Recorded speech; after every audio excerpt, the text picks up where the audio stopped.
step one has opened my eyes to reality. I cannot control my addiction with willpower alone. I didn't want to surrender at first or admit that I was powerless over my addiction. Surrender felt like failure. But slowly, I saw that surrender was not the end. It's the doorway to something better, something greater. But I have learned that recovery is about waking up.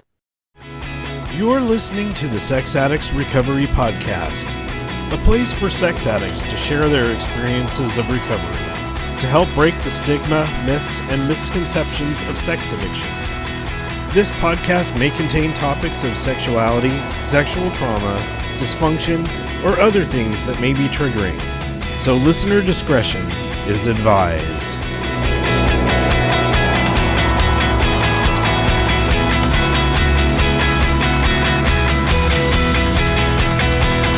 Hello, and welcome to the Sex Addicts Recovery Podcast.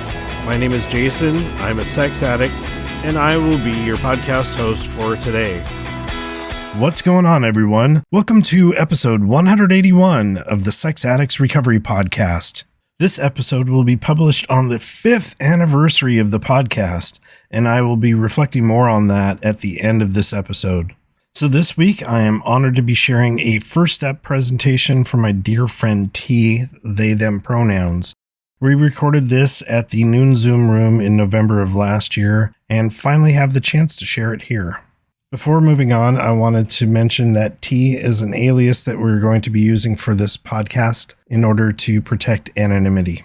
After seeing the actual name of our meeting, insert the day of the week here, Zoom room, men and non-binary, T showed up in September of 2024. T, who is assigned female at birth, identifies as non-binary, hence the they, them pronouns, found home in our meeting. This did cause some confusion at first, and more on that later, but it is part of their story. Early on in T's recovery, I tried to help out with the 3 circles and getting started on the first step, but it took some time and a few other sponsors to get to this amazing recording. In early November 2025, T had me read and add my feedback on their first step. It hit me incredibly hard. It was dark, heartbreaking, emotional, but very powerful. And you'll hear my thoughts in the feedback right after their presentation. T originally presented this at another meeting, but asked if we could record it for the podcast. So they presented it again at the Noon Zoom room about a week later, where I can actually do the recording. Before getting to T's step, I had a few readings picked out. And the first comes from Voices of Recovery, April 14th, which can be found on page 105. And it starts, some of us write a history of our sex addiction from as far back as we can remember up to the present, trying to leave nothing out. Sex Addicts Anonymous, page 23. I was afraid to face the history of my addiction. I felt it would be a compilation of the ugliest facts about a human being ever written. Yet, that was exactly what my sponsor and group were encouraging me to do. I protested, squirmed, and prepared to explode from shame. Finally, I started writing.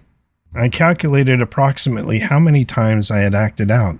My guess was 1,000, but the actual number was 12 to 15,000. Other statistics were equally telling. I wrote until I covered all 20 years of my active addiction. Then I experienced 3 surprises. First, my history was not a list of humanity's worst, nor did I explode when I read it. In fact, it was somewhat boring. Second, I assumed that a compilation of the facts would tempt me to act out. In fact, it brought me relief from addictive thoughts and behavior. Third, when I reluctantly shared my history with my group at a meeting, they did not reject me. They applauded me, supported me, and thanked me for my honesty. It was the first time I felt like I belonged to the group, or any group for that matter. When they said, "The truth shall set you free," I had no idea they meant freedom from acting out, self-condemnation, and isolation. I received these gifts from writing and sharing my sexual history. In the meditation, through a little courage, my load got a little lighter. So I'm pretty sure that I've read this on the podcast before, but I thought it was a fitting match. Occasionally, I'll read from outside literature if it fits the episode.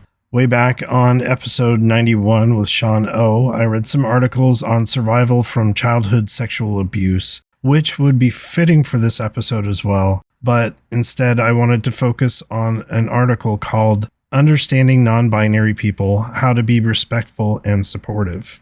And this comes from a website called transequality.org, which has no affiliation with SAA. So I did want to put that up front, but I thought it was pertinent for this episode. So let's start off here. The section non-binary defined. Most people, including transgender people, are either male or female, but some don't fit neatly into the categories of man or woman, male or female. For example, some people have a gender that blends elements of being a man or a woman, or a gender that is different than either male or female. Some people don't identify with any gender. Some people's gender changes over time. People whose gender is not male or female use many different terms to describe themselves, with non-binary being one of the most common. Other terms include genderqueer, agender, bigender, gender fluid, and more. None of these terms mean exactly the same thing, but all speak of an experience of gender that is not simply male or female. If you're not sure what the word means, you can usually just ask politely. And before continuing, I did want to insert that a lot of people have confusion between gender and sex. So gender is how a person identifies themselves in relation to normalized social roles, behaviors, or attributes for their gender. Sex refers to biological characteristics like genitalia, chromosomes, hormones, things like that. So it's basically a difference between gender in the mind and sex in the body.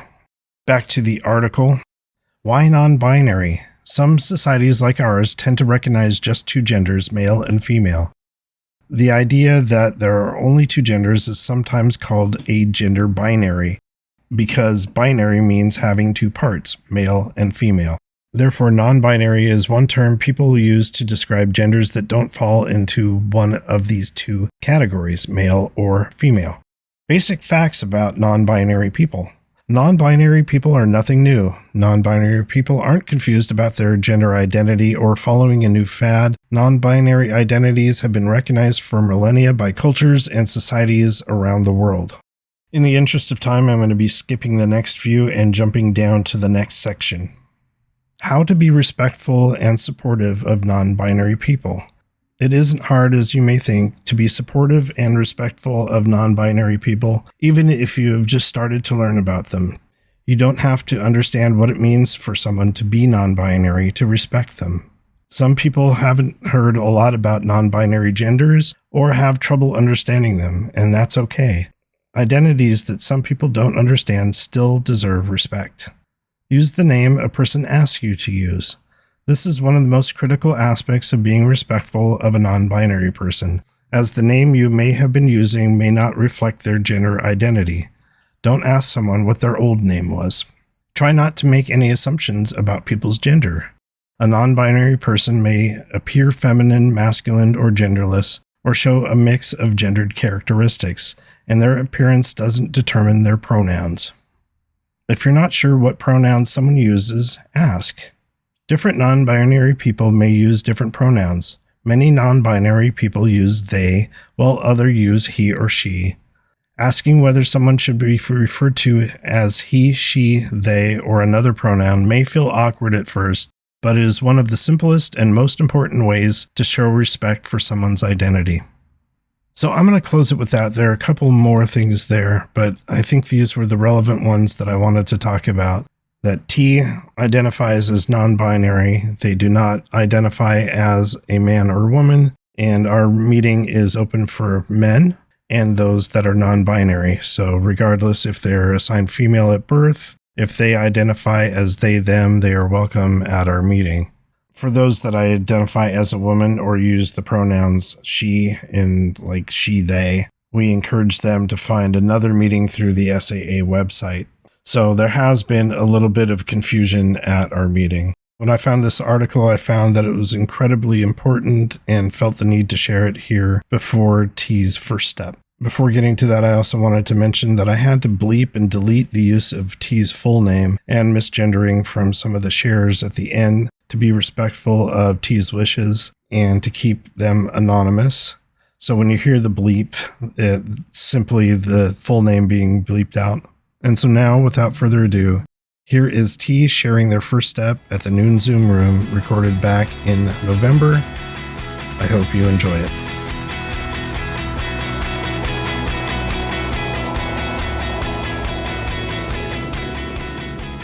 T, you are about to share your first step with us. We acknowledge and affirm your courage in taking this step. We would like to clarify some things about this experience for each of us. The primary purpose of your formal first step presentation is to aid you in your program of recovery. It need not be done to please the group or to gain status. There is no right or wrong way to present a first step. Any effort you make is legitimate.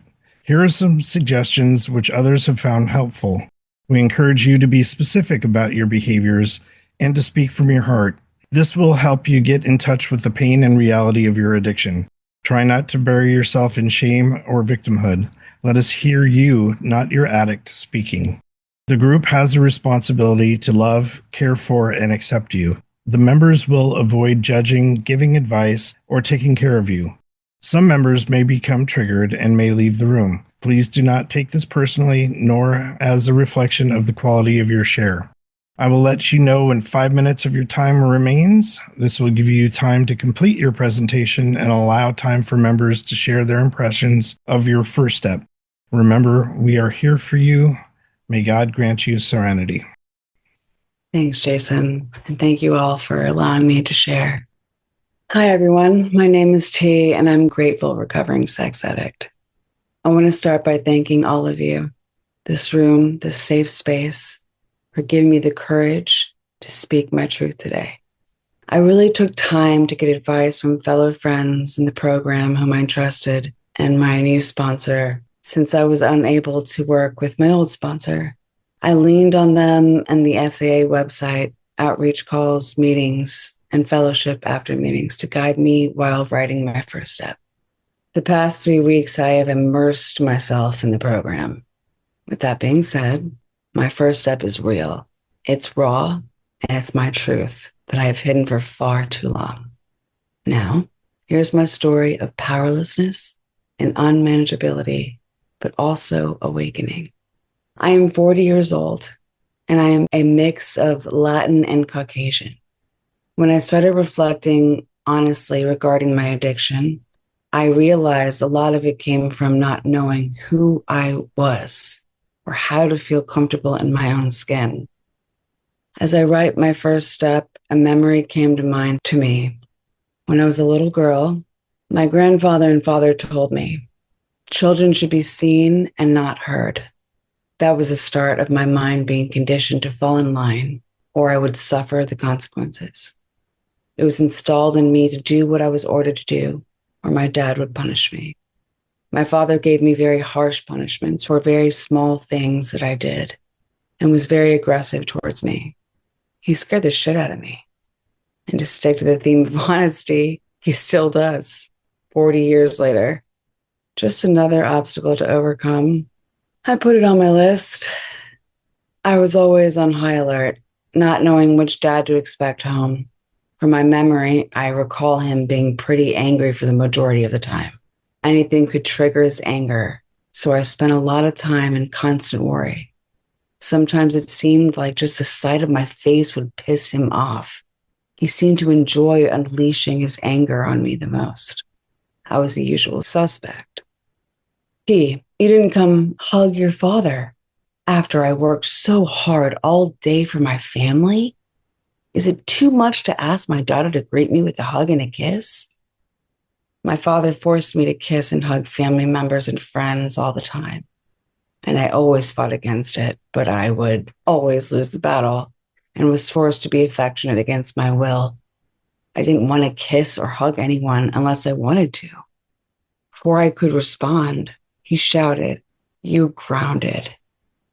I will add that my recollection of this and other memories may be skewed, but this is how I received and heard it. But when I remembered to treat him like the king of the castle and stayed in line, he was kind and loving to me. He was happy. That made me happy. This was the dad I wanted around all the time. So I focused all of my energy on keeping things in order, trying to think ahead by having a dry Bombay Sapphire martini with an anchovy stuffed olive ready for him when he came home from work. Everything had to be in a meticulous order, like a fucking museum. And I thought that was bullshit, but it was his house, not mine. I was lucky to live there. As I reflect on this further, I realize my memories of my father and grandfather were mixed up because to me, they were the same.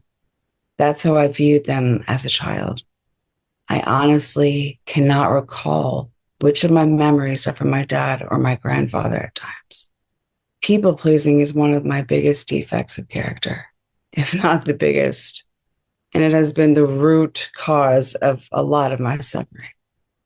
I'm working on it one day at a time. And yes, this too is on my list. I will share what my gender identity means to me.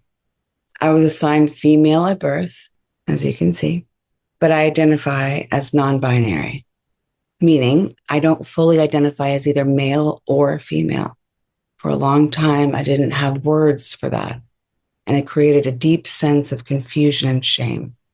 I was averse to being referred to as a woman, and still am.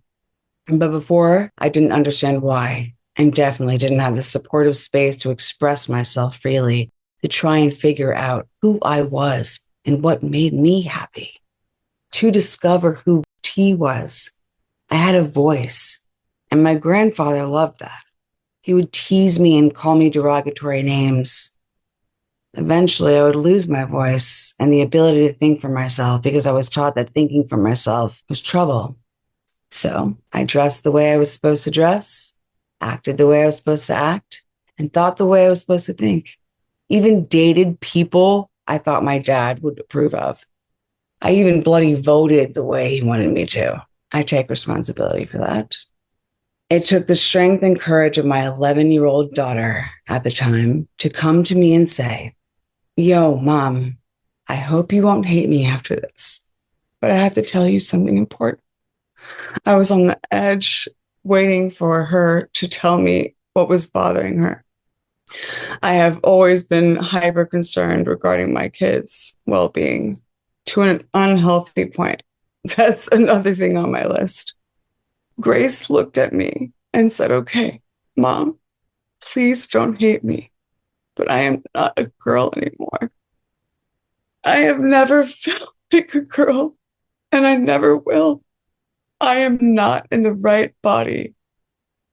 I will be going by Grayson, and I hope you accept me and still love me."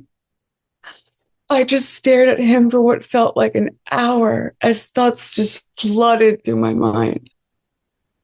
I was thinking of how proud of him I was, how strong and courageous my boy is, and not only speaking his truth, but living it. It takes balls to stand up for what you believe in at any age, let alone 11. Tears welled up in both of our eyes. I hugged him, which is rare because he doesn't like physical touch. We both cried. I told him how I felt about my gender identity and the troubles it had caused me all of my life. I told him I couldn't be any prouder of him. Grayson and I walked downstairs and we came out together to my dad. As some might have guessed, my father didn't take it very well, but I didn't care. I was not going to live a lie for anyone, not even him. Thanks to the push of my amazing, inspirational son, it brought my son and me even closer. We are now best friends. Well, he's mine, and have the best relationship. It's still a work in progress. I am also pansexual, which means I can be attracted to people regardless of gender. I used to think that meant I was broken or too much to deal with that pain. And to deal with that pain, I acted out. I chased connection through sex because I didn't believe I deserved love. In recovery, I'm learning that my gender and sexuality aren't things I need to fix, but things that I am. They're just parts of me that I lovingly embrace now. I am proud to be queer. That's who I am. I am proud to be unapologetically me.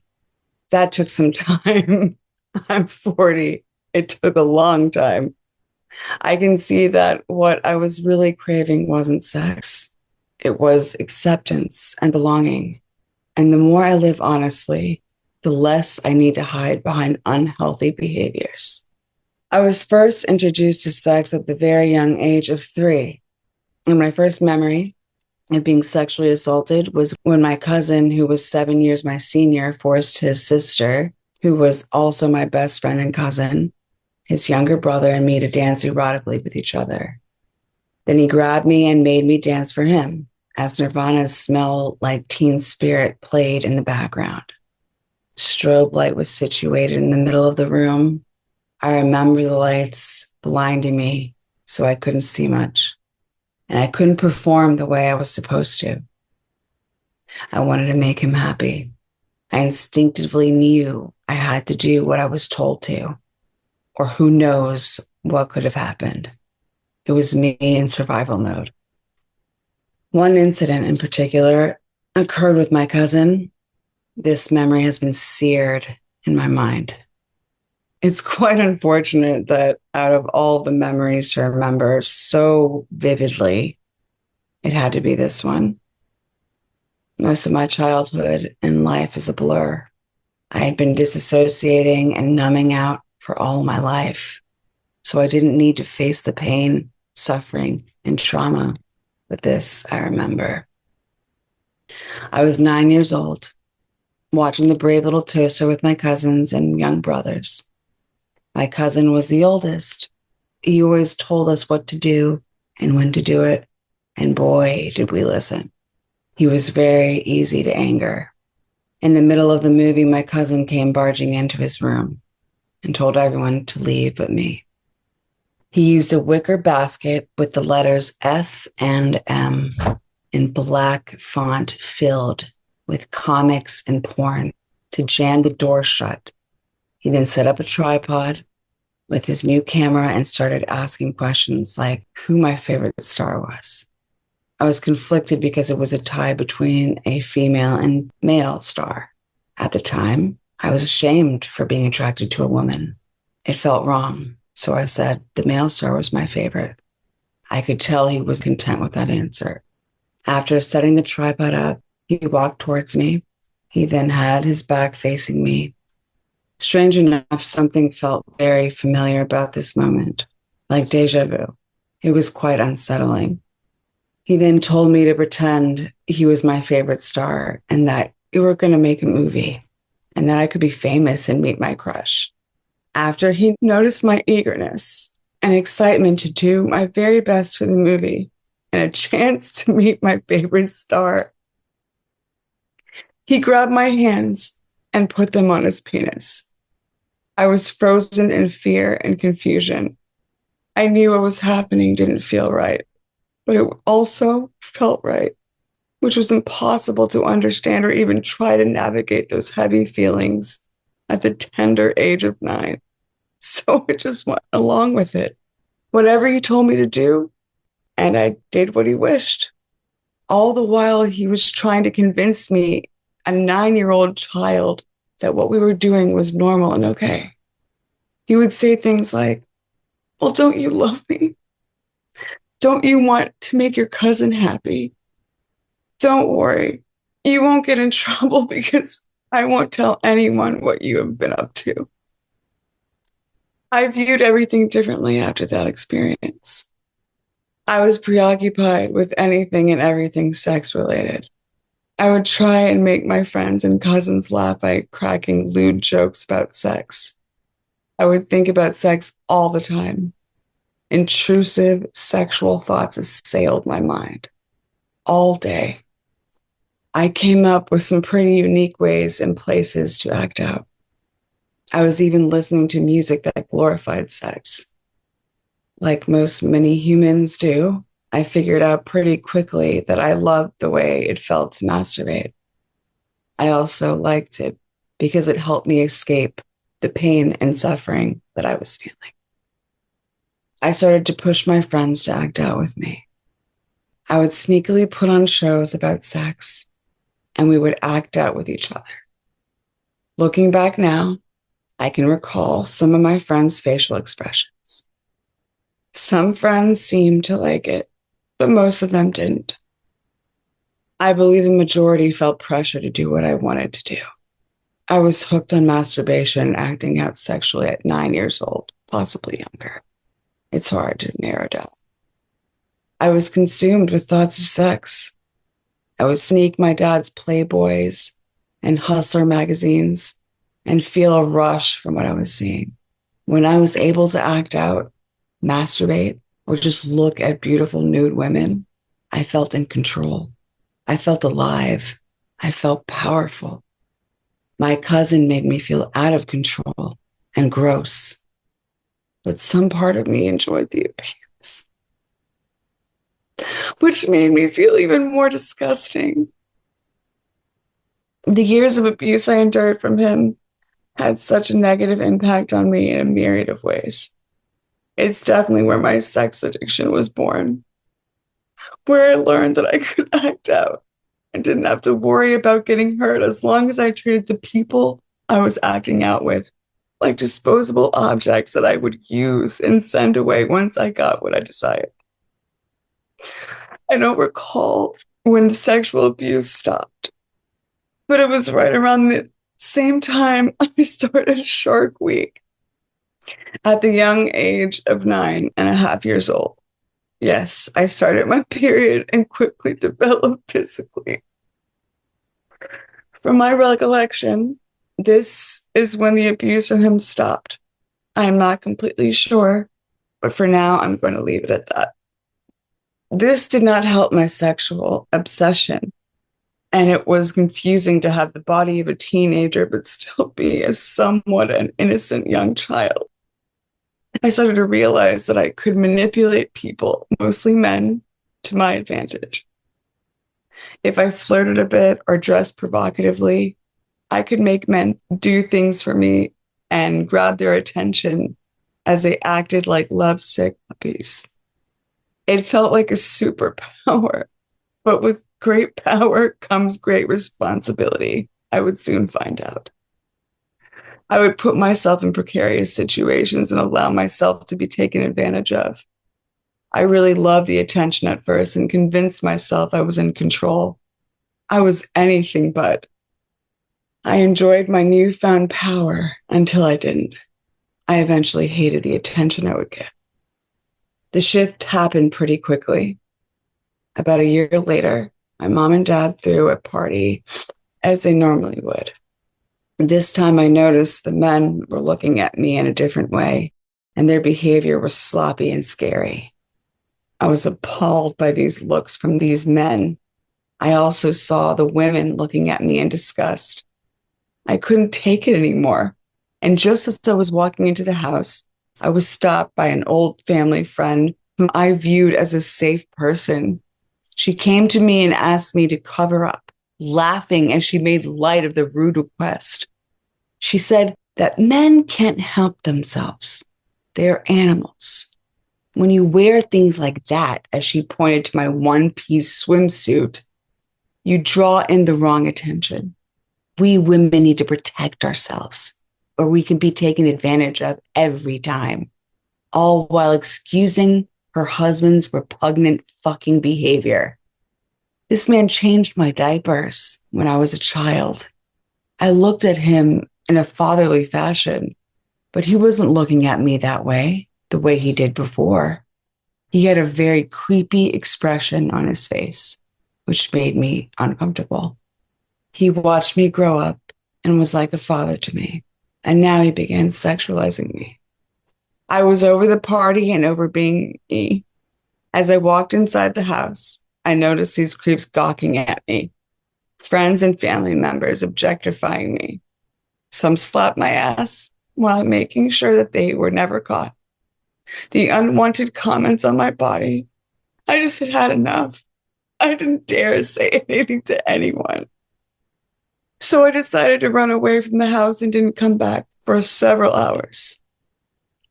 When I finally got back home, the party was still in effect because my mom and dad partied till the wee hours of the morning. I walked upstairs. My dad spotted me, grabbed me by the ear, and brought me into the kitchen and yelled at me for causing all this trouble. I asked him what he meant, and he offered no explanation and punished me for 2 weeks. That was his favorite punishment. 2 weeks, you're grounded. No TV, no friends, you can't go outside, etc. I was being punished for a grown adult man's despicable fucking behavior. How is that right? How is that okay? Why would he not protect me? After this incident and everything my cousin did to me, I really started to fucking hate my body and being a girl. I wanted to be a man.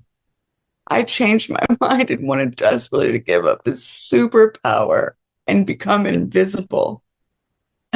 I did not want to be sexualized anymore. I blamed myself for the sexual assault.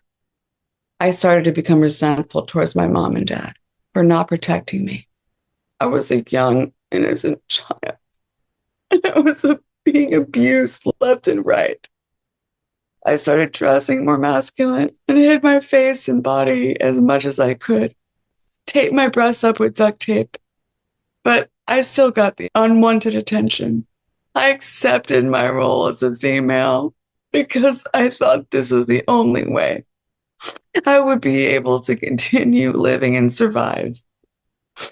I blamed myself for the inappropriate behaviors. I got compliments on my body. I would be touched or hugged by people I didn't give consent to because my dad pushed for that. In fact, made me. But since I liked the attention at first, I felt like I deserved that response from people. So I had to deal with it. And this really shaped my views on how I handled relationships. I've struggled with sex addiction for as long as I can remember. But it wasn't just sex I was craving, seeking, escaping, and hiding from. I wanted the connection. I wanted love. But I chased it in ways that only brought more pain. I wanted to be loved and have a genuine connection. But the only way I knew how to show my love was by using my body. When I felt bad for someone or wanted to show I appreciated someone, I would use my body as ways to show love and compassion. I was acting out with whomever and whenever I could. I did not care if I got caught. In fact, I wanted to get caught. I wanted my parents to see that I was suffering, but they were rarely around. Luckily, my 2 younger brothers and I were raised by Miss Elsa. She was hired as a nanny, but she was so much more than that. She was our other mom. She made me feel loved and safe. At 12 years old, I started to become quite angry. I tried to drown myself in my parents' pool. My mom's response was to give me Xanax to calm my nerves. She was doing what she was taught to do. I started tagging the neighborhood with penises and vaginas and curse words with my friend, who became another acting out partner, as well as my second cousin, whom I found out about very recently, that she was my cousin. That's another story in itself. I wanted my parents to give me attention and see that I needed them without having to say it out loud. My plan failed. I turned 14 years old and I had sex for the first time with the boy I fell in love with, and it was incredible. I actually thought I had discovered the key to my happiness, not to mention the love I had for this person, which made it even more amazing. I didn't want to do anything else. I wanted to have sex all day, every day.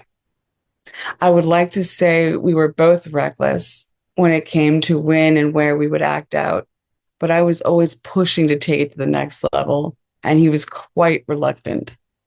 I enjoyed the challenge of convincing him to act out in places that were public in hopes we would be watched. Not to mention, we never used protection. I eventually got pregnant after 2 months of nonstop sex. Once I found out, I made up my mind right away that no matter what, I would have this child and give him the love, support, and protection that I never got from my parents. After a trip alone to the abortion clinic, which I went to just to appease my parents, I walked out the clinic and told my parents that I was having my child and there was nothing that would change my mind, and I meant it. The father of my children was taken away to a boys' home 3 months after I got pregnant. I was devastated, but it didn't change anything. I was adamant about having my beautiful son. The father of my children stayed in the group home and seemed to have drunk the Kool-Aid. I went for a visit and he acted as if he didn't even know me. I was 6 months pregnant and 14 years old at this time. We started talking and it was awkward and confusing. He was talking about how he was saved by God and that he should never have had sex or a baby. He said he was going to focus on himself and wished me luck with baby, shook my hand and walked away. I was gutted. I couldn't believe this was the man I loved. I kept my head up and just prepared for the baby. I gave birth to my son in 2001, and I was absolutely head over heels in love with this precious child. Nothing could bring me down from the high of being a new mom, even at 15 years old. It took my dad 1 year and 5 months to actually speak to his daughter, other than when he tried to convince me to give up my son for adoption. I never wavered. I was strong in my convictions, and he wasn't going anywhere. Dad finally gave in and held his grandson. My dad was great at giving me breadcrumbs of attention. And when he did, I ate it up. I ate up the attention and was grateful for it.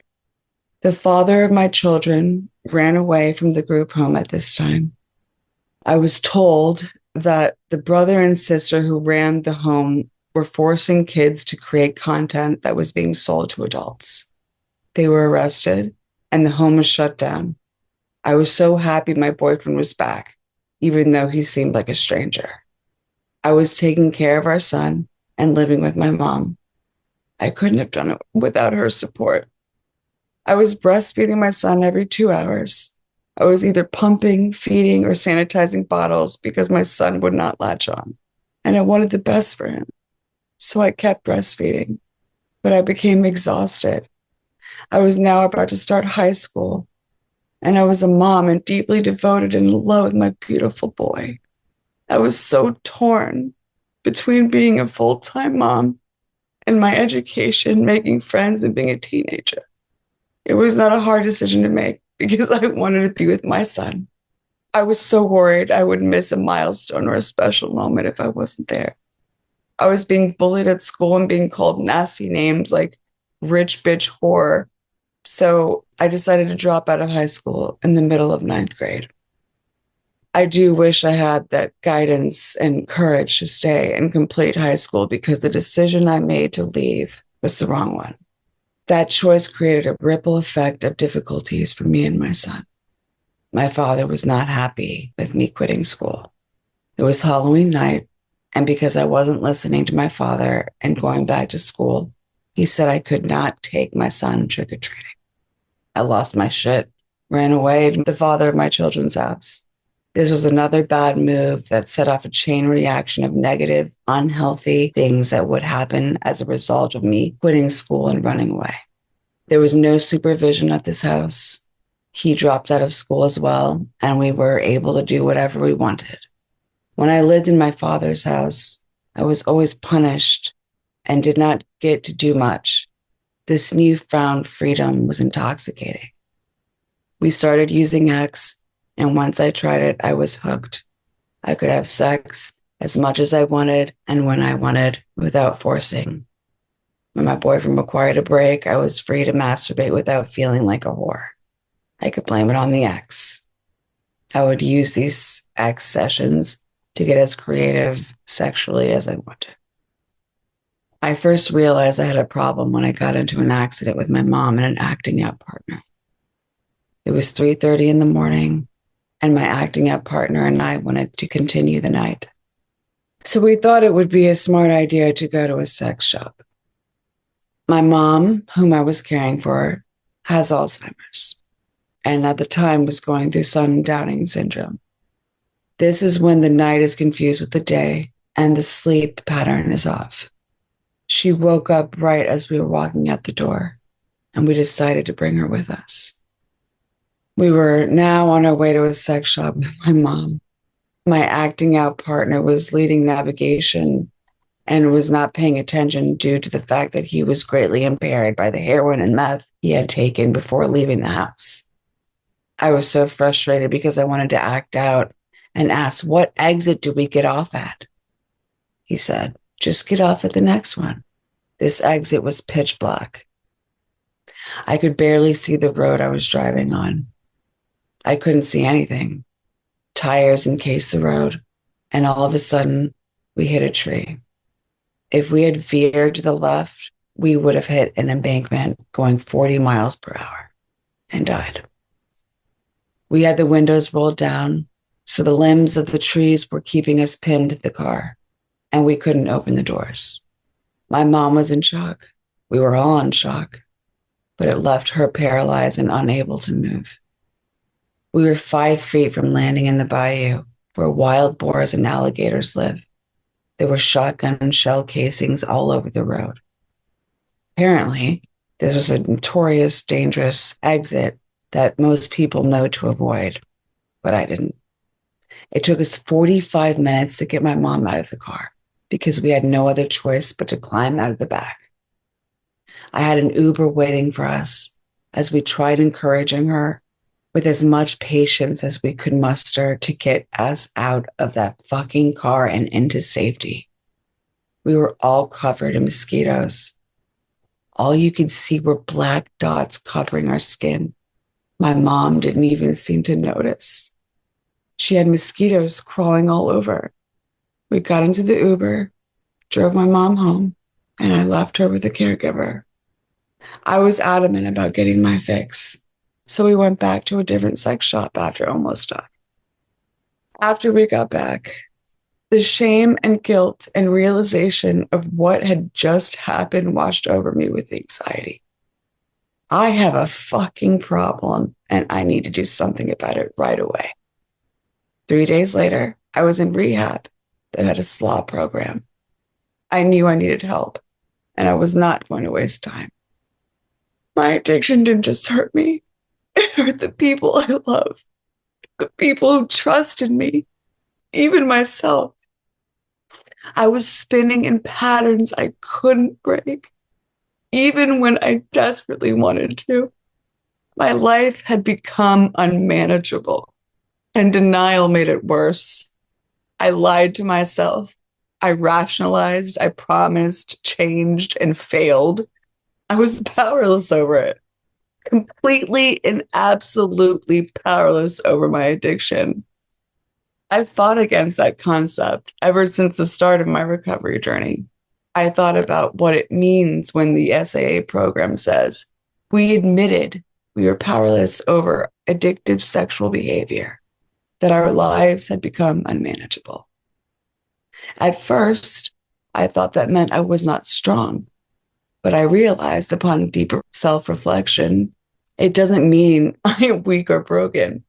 It means seeing cause and effect clearly for the first time. In Buddhist language, it's a moment of right view, realizing that craving has hijacked my mind and body, and that willpower alone cannot end suffering, born of delusion. There was a point where the pain became unbearable. I realized that my coping skills weren't working. Running, lying, seducing, or using chemicals weren't saving me. They were destroying me. Step 1 has opened my eyes to reality. I could not control my addiction with willpower alone. I didn't want to surrender at first or admit that I was powerless over my addiction. Surrender felt like failure.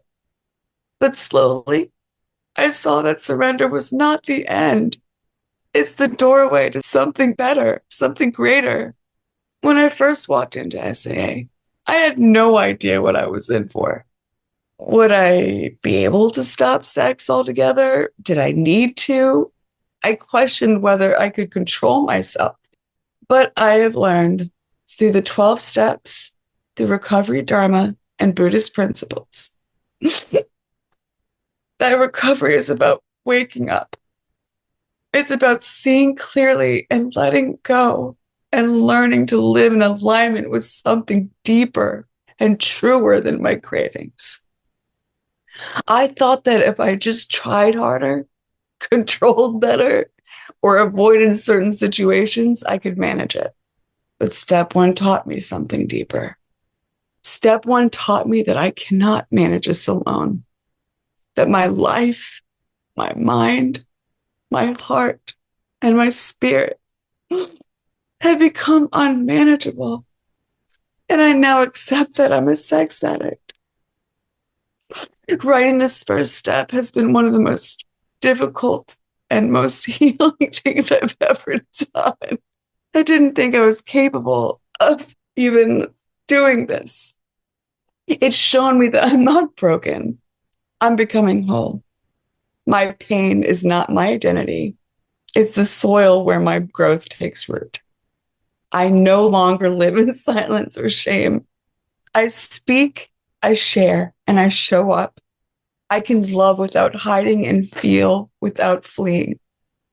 The people in this room, fellowship, outreach, and my higher power, which I believe is love, are teaching me that connection is the medicine for isolation. Today, I'm grateful. I'm grateful for the pain that pushed me toward recovery, for the truth that set me free, and for the courage to become the person I always was meant to be. I am learning to trust the process, which I actually have a reminder on my wrist of. And even when I fall short, I do rise again. That's the miracle of this program. It's about progress and not perfection. I would like to close this first step with positive affirmations. Please close your eyes with me. Take a deep breath. May we all be free from craving. May we all be free from shame. May we all be free. Thank you. I want to make a special shout out to my sponsor, Gil, the amazingly kind human who listens to my bullshit with patience and then offers me wisdom when I'm spiraling and also somehow keeps me laughing through the hard parts. Thank you for walking this path with me. I am forever grateful for you, Gil. I also want to thank Jason T., Kevin R., and my guests and others in the fellowship who helped support me at the last minute so I could breathe again and present my first step, which has helped me heal in ways I never thought possible. I want to thank all the brothers in this meeting for giving me the space to share my first step. For me, it is much easier to walk away from a substance, but it's impossible to walk away from your body. Give yourself some grace, love, and compassion, because we are all worthy. Thank you so much for letting me share. Thanks, Dee. That was amazing. Thank you for your courageous first step. The meeting is now open for discussion. At this time, we will take responses and affirmations to your first step.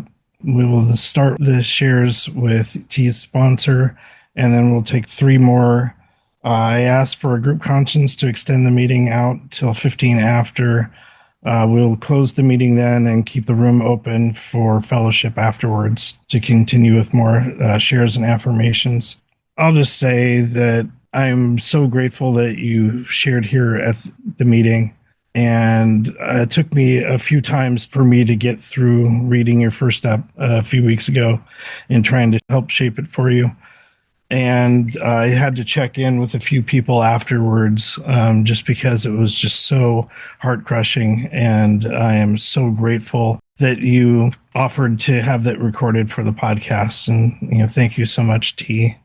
I'm going to move on. Let's go with Gil and then followed by David.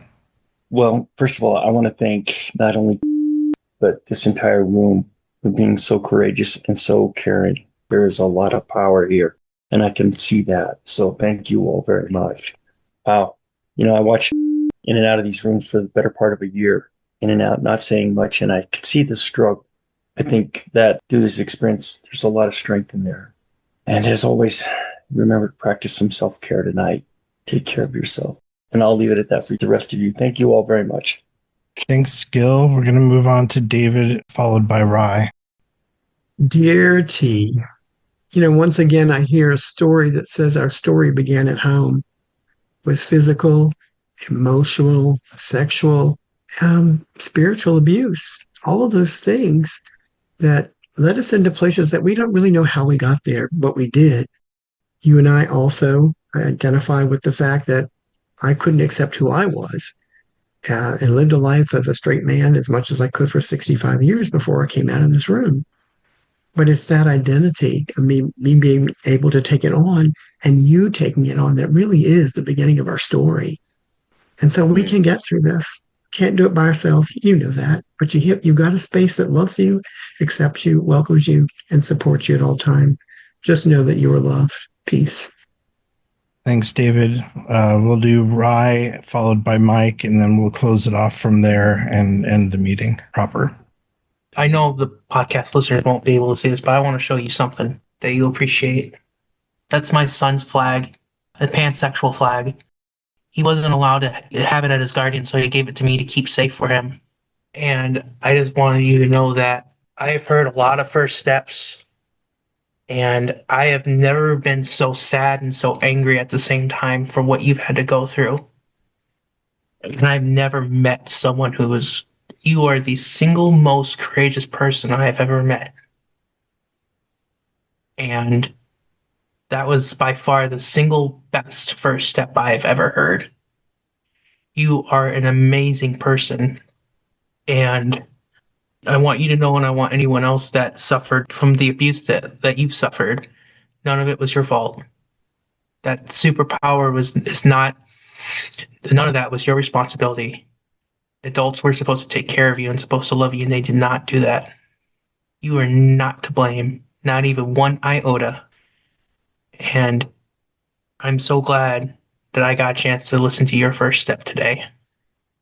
And with that, I'll pass. Thanks so much, Rye. We'll end the recording with Mike. Hey, everybody, Mike Sex Addict T. What can I say except for just nothing but love and compassion for you?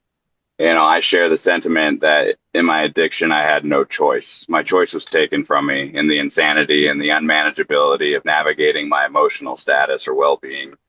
And today, you've made that choice to lean into the chaos, the destruction, the pain, the sorrow. And it's a beautiful, long, painful journey. And I'm just so grateful for the conversations we've had, and like I've shared with you, how much you have meant to my recovery and helped me in ways that are been very, very poignant. And so I appreciate you and applaud you on your courage and stay connected. You're loved, you're seen, you're heard, and you matter. So love you.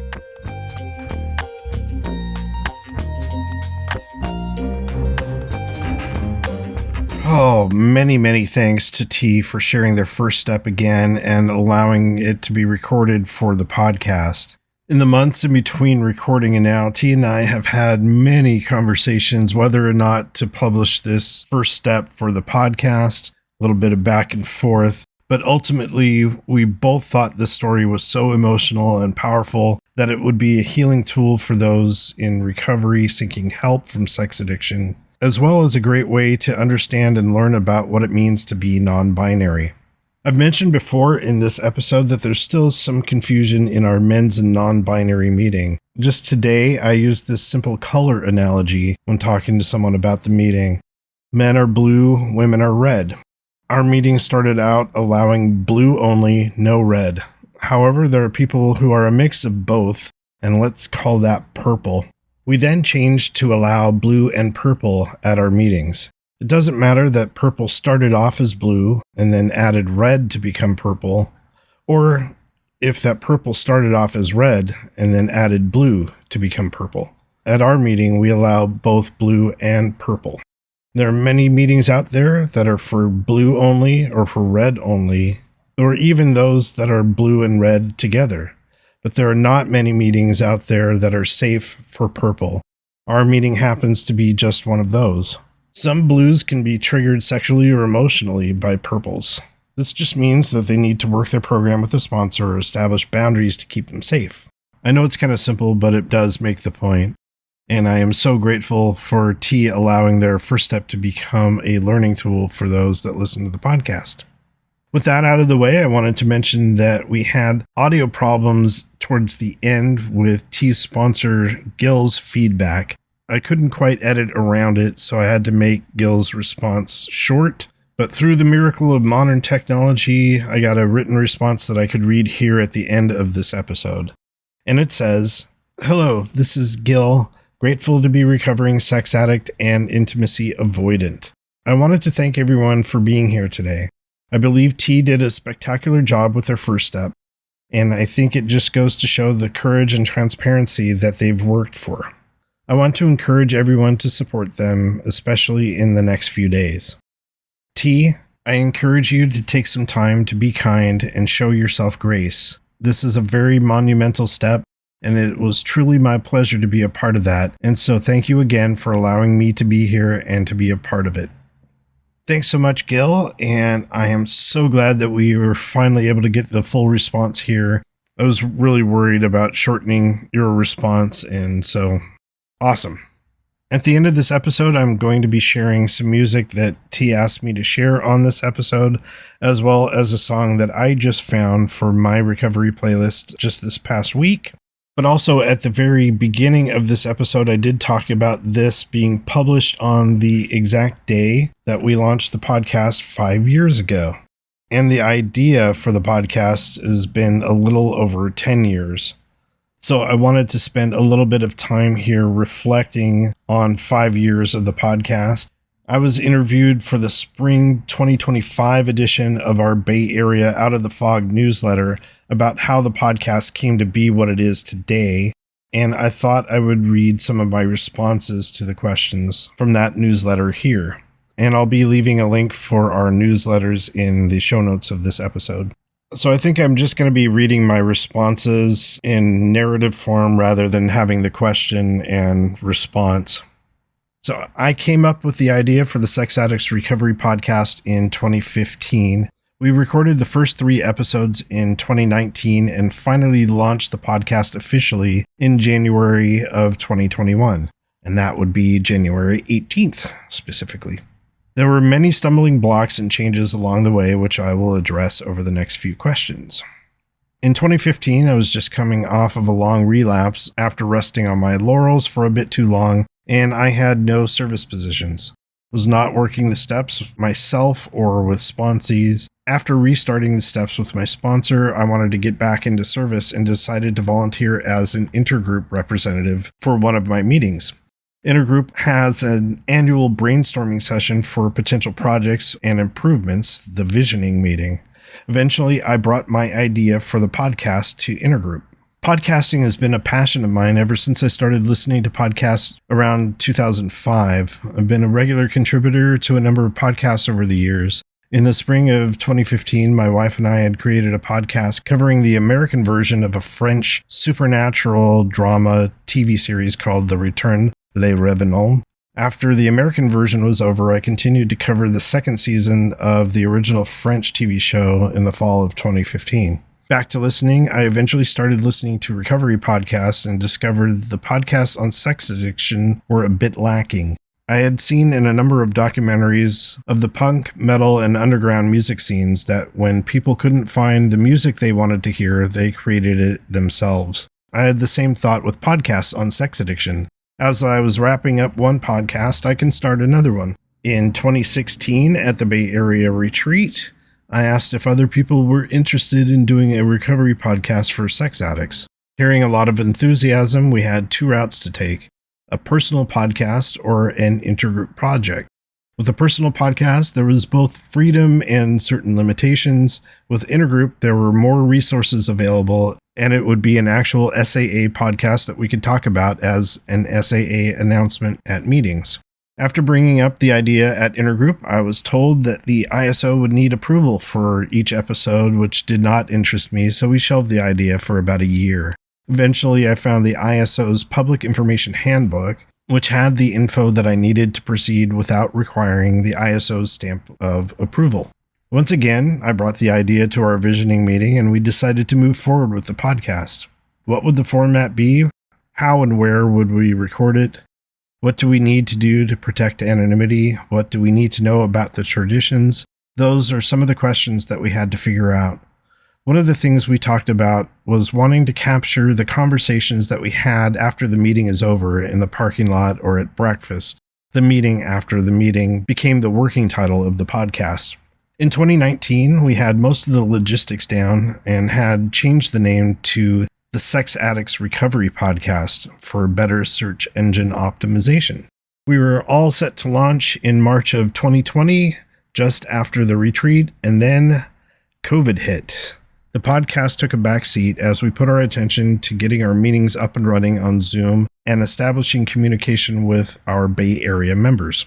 We only had 3 recordings in 2019, one conversation at the retreat, one conversation after the Los Altos meeting, and one of my Experience, Strength, and Hope talks from the San Jose meeting. And those are episodes 1, 2, and 3. Now that we were all isolated, how could we get together and record new episodes? Then it dawned on me that we could use Zoom to record. One of the problems we had in the beginning was the recordings would be mostly done in the South Bay, but now we could record anyone in the Bay Area and eventually the world.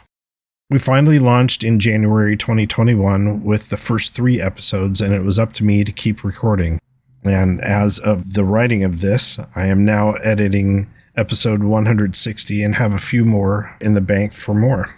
And I'll end it with this. There are a couple more responses to questions that I'm not going to be reading here, but one of the last questions was, how does it feel to do service on such a massive scale? And my response, it's very humbling. I still get emails from around the world that makes me feel overwhelmed with emotion. It's strange that something that I make in my apartment can reach so many people globally. And yeah, after 5 years, I still have that sense of awe. Just me here in my living room recording and editing, and it is heard from over 85 countries around the world. Most of those are US, Canada, and the UK. But yeah, incredibly humbling, and I will continue making more. So my original intent for this episode and reflecting on the past was to play a clip from episode 1. And I may or may not do that here in post-production. But listening back to the early episodes, I cringe a bit just knowing that I have better editing skills now. One of the things that I have been thinking about doing for the past couple of years is re-recording the bumper music that we use. I'd still be using the same music and copy, but just re-recording it. I've got ways of making it sound better than it currently does. And for anyone that doesn't know, I have those files just that I copy and paste into each episode. So eventually I might re-record those so they sound a little bit better. But progress rather than perfection. Speaking of, that was one of the things that was a stumbling block for me getting the podcast launched, is that fear of the podcast not being exactly what I wanted right there at the beginning. And the first 20 to 30 episodes, I was still learning editing as well as the shape of the podcast. I had a lot more individual episodes of just me, as well as a lot of group conversations. And over the years, it's been changing that I've gotten more and more first steps and more recordings from speaker meetings and things like that. And so it's an ever-evolving process. But I mentioned that I recorded the first 3 episodes in 2019, and there were a few years in between before I said, screw it, let's just post those, and then I'll pick up and learn as I go. It's been such an amazing experience, and I'm truly grateful for it. With that, I'm going to be turning to the music for this episode. So as a lot of you know, that I connect to my higher power through music and share a lot of music that is spiritually connected to me.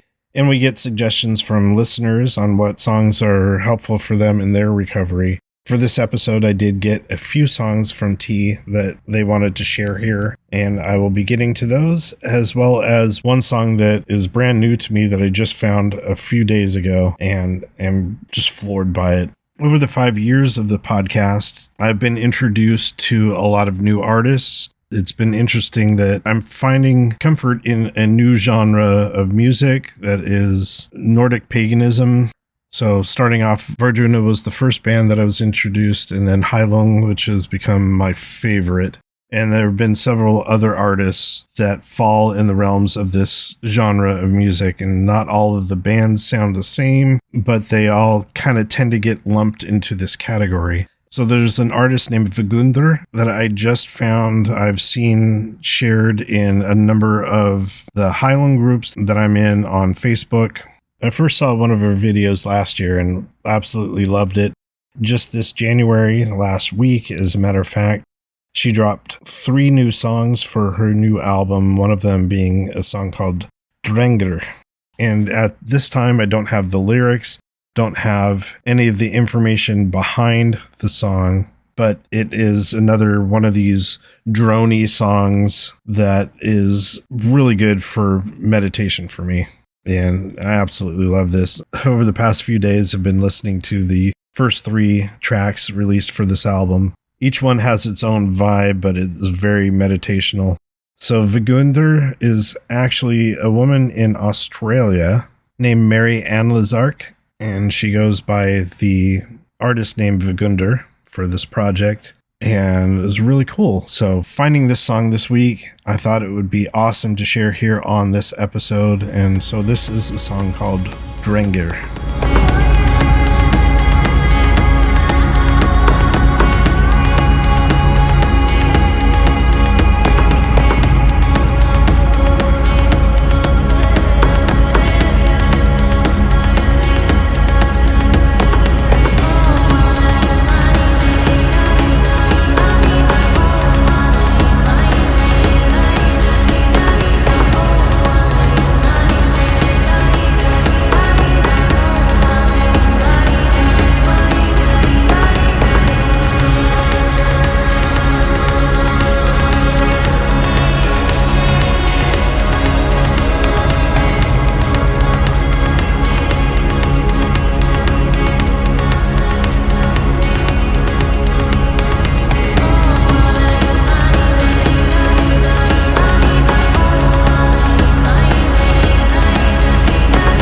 Awesome. And yeah, I may be sharing a couple of her other songs on future episodes. One of them from her previous album, she recites the Elder Futhark, which is the oldest form of the runic alphabet. I've mentioned that on other episodes. Heilung has the song In Maijan, where they recite the Elder Futhark.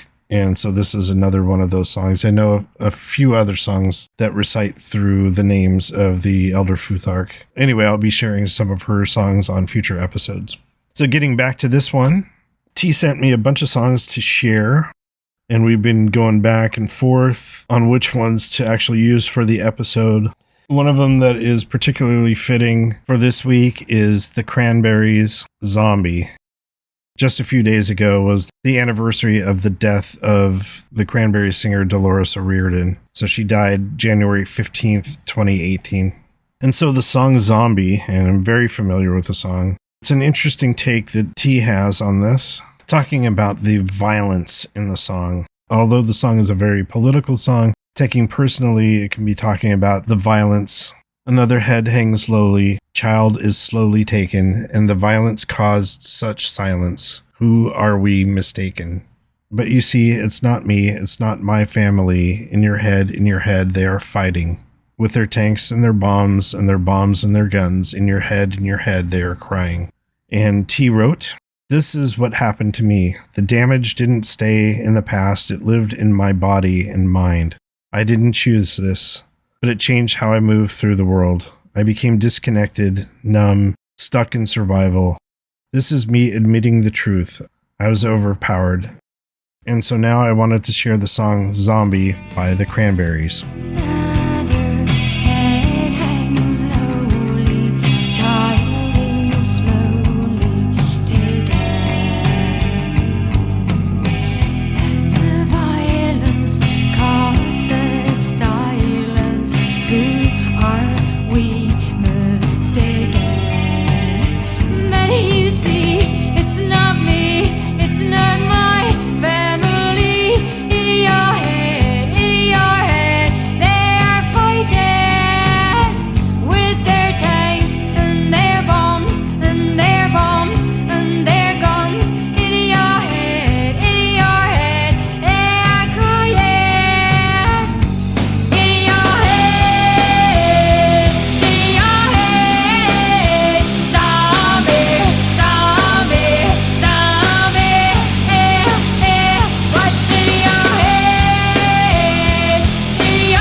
Such an awesome song. And T, thank you so much for choosing this one and your reasoning behind it. So this next song, I know that I've played here on the podcast before, and it was actually 100 episodes ago on episode 81, which was the SAA Tradition Study Part 1. And that was all the way back in February of 2023 when I first found the song. And it is Hi Ren by Ren. Because that song is so long, I chose a clip from the beginning, which talks about the pain aspect. And I really wanted to play at the time the clip of the end of the song, which is a much more hopeful message. But T has to say, Hi Ren. This song reflects my first step, acknowledging powerlessness and how unmanageable life had become after a painful experience. And so we moved from the pain to hope, from the dark to the light. And so now, since I didn't get to play this clip on episode 81, but here is a part of the end of the song, Hi Ren by Ren. Hi Ren, I've been taking some time to be distant. I've been taking some time to be still. I've been taking some time to be by myself, and I've spent half my life ill. But just as sure as the tide starts turning, just as sure as the night has dawned, just as sure as the rainfall soon runs dry when you stand in an eye of a storm. I was made to be tested and twisted. I was made to be broken and beat. I was made by his hand, it's all part of his plan that I stand on my own 2 feet. And you know me, my will is eternal. And you know me, you've met me before. Face to face with a beast, I will rise from the east and I'll settle on the ocean floor. And I go by many names also. Some people know me as hope. Some people know me as the voice that you hear when you loosen the noose on the rope. And you know how I know that I'll prosper? 'Cause I stand here beside you today. I have stood in the flames that cremated my brain, and I didn't once flinch or shake. So care of the man I've become when I sing from the top of my lungs, that I won't retire, I'll stand in your fire, inspired by me to be strong. And when I am gone I will rise in the music that I left behind. Ferocious, persistent, immortal like you, we're a climate different side.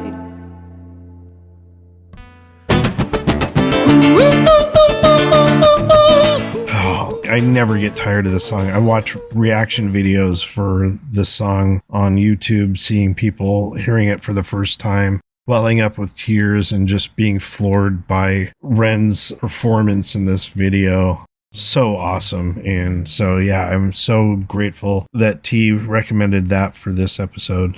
Happy to play it again. And the last song that I wanted to go out on is Freedom from George Michael. From T, freedom reflects my first step. After admitting powerlessness and how unmanageable my life had become, I had to let go of the survival roles and false control that kept me stuck.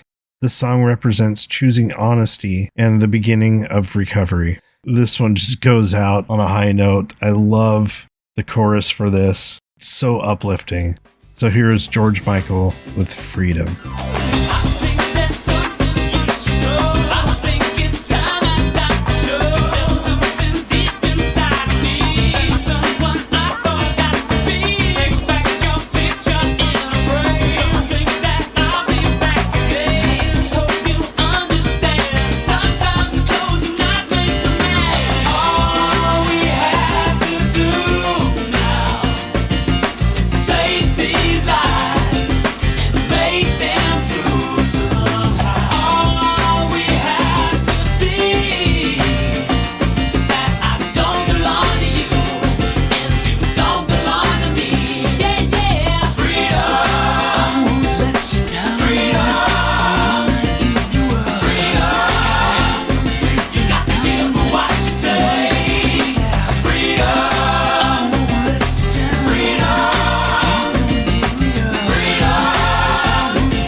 So cool. So awesome. And thank you again, T, for your suggestions. So grateful to be sharing those on this episode. With that, I'm going to close out this episode. If you have any particular songs that are part of your recovery that you want to share with the podcast community, if you have any feedback for any particular episodes, you can reach us at feedback@sexaddictsrecoverypod.com. If you wanted to get a hold of me personally, if you want to be a guest on the podcast, have any questions about the podcast or the program, you can reach me at jason@sexaddictsrecoverypod.com. Have a few more recordings scheduled and still getting back to people who are interested in being guests. Very grateful for that. And I'm also very grateful for everyone that tuned in to this episode. Thanks for listening. And as always, keep coming back. The views and opinions contained in the Sex Addicts Recovery Podcast are those of the participants and do not necessarily reflect those of the Bay Area Intergroup or the ISO of SAA.